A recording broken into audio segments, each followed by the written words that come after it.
Alright, welcome back guys. Today we'll be going over another way to do custom abilities. Today we're going to do just one custom ability, a passive one for armor. The idea is the armor will radiate, or it'll just have a damage circle around it that'll just passively hurt monsters. And so let's kind of go into a demonstration. Or if I just kind of stand in between these guys, they both get damage. And you can see it just happens once every 2 seconds. And it just kind of slowly kills them, and it's not draining my durability at all. And yeah, let's just kind of go over how we do that. Alright, so in our data pack that we were working on last episode, we added a new enchantment, and we're going to call this Electro.json. Okay. And I'll go over how we build it with the generator, but I'll just kind of go over how it's working. So we can ignore all this. This is just the name of it. This is what it can go on. It can only go on chest plates. And every tick, it's going to run this function. Okay. And it also just has lightning damage protection. So let's go over to this function right here. So we go to enchantments, Electro, check. Right here we have one command, and we're just checking if our score of Electro cooldown is 0. We will then start it. And so if it's started, we go ahead and set our cooldown to be 2 seconds. We run our particle in a 3x3 radius around our player with 80 electric spark particles. And then we are executing at ourselves as every entity within 9 blocks of us. Okay. And we'll go over this predicate in a second. So this just basically says anyone that does not have this chest plate is what this predicate is. And I'll go over how we can do that. So we're looking at anyone that doesn't have this chest plate. That's within the 9 blocks. We're going to go ahead and strike them, which is just damaging them 1 with a lightning bolt damage type, and then we're attributing the attack to be us. So we're just the nearest player that has the chest plate will get the damage attribute effect to him. So if I were to kill a player with this, it would say that they were killed by me with the effects. So in our predicate, we go to predicate, and it needs to be under the entity folder.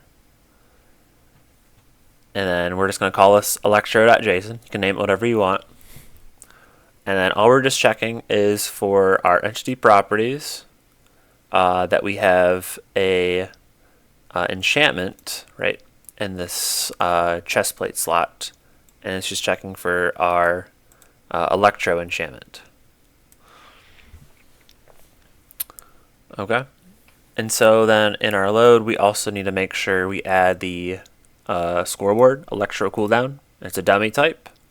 And then we also add our Electro cooldown to make sure that if they don't have the cooldown, that they're added to the scoreboard. Otherwise, it'll never be able to work for them. And let's kind of go over how we built this with our generator. Okay, so opening up the generator. In our description, all we did was put in the name of the enchantment. Supported items, we just put in, I wanted chest plates, so you find the hashtag here. This is like a group of all the armor types that Minecraft has built in. Super handy. You can make these ourselves with a tags folder. I've covered that in the past, but maybe we'll do that in a future video. We'll do how to do custom tags. And then primary items is optional, but I'll just put the same thing. The difference between supported versus primary, well, actually it tells you already right here, but primary is for the enchantment table as well as traded equipment. Supported means it can be put on through an anvil, but it can't be put on through like an enchantment table or find it in treasure within a chest enchantment. So we're having both, and we only need 1 level for it. The weight doesn't really, well, we haven't added a way to get it, so maybe the weight will matter if we want to add it to the enchantment table. But slots, this is for the chest plate, and then the effects is how we did it. So we were just looking for tick. So we go to T. Inside of tick, we expand it.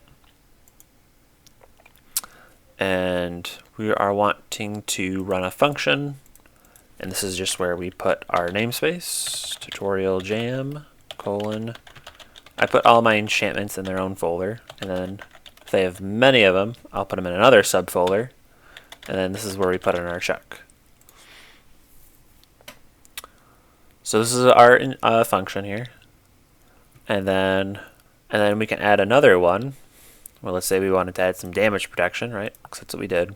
Our type, we are adding a float of 100, and our requirements is an object, and we're looking for the damage source properties with a predicate, and